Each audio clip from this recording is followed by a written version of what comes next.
Hi, my name is Charles Capouet. I'm an associate at Sutherland. And with me today is Liz Chaw, also an associate at Sutherland. We're here today to discuss the 2016 second quarter SALT Scoreboard publication.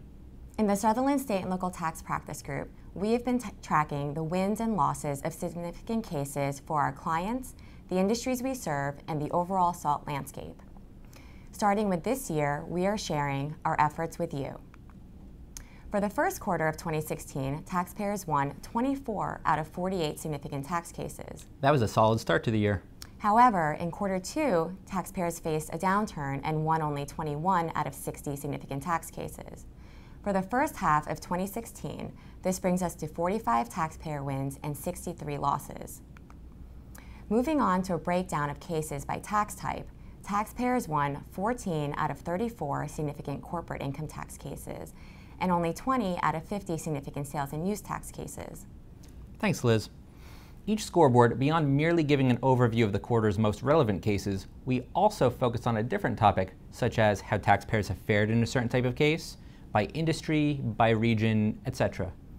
This quarter, we focus on manufacturing and processing exemption cases. So how have taxpayers been faring this year?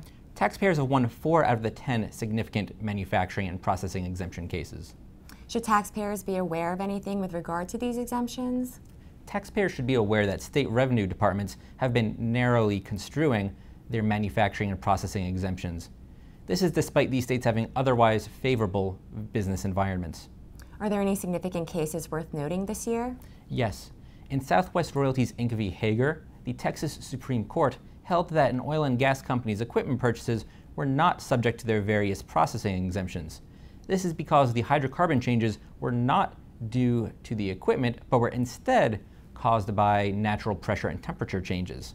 Further, in Bridges v. Nelson Industrial Steam Company, the taxpayer purchased limestone for 2 purposes. First, to absorb sulfur during electricity generation, and second, to create an ash product for sale. The Louisiana Supreme Court held that the further processing exclusion applied in this case because the limestone was purchased with the purpose of being included in the ash product as a raw material. Thanks, Charles. Well, we hoped you enjoyed the highlights from quarter two. Stay tuned for the next edition of the Sutherland SALT Scoreboard as we continue to track these cases for you.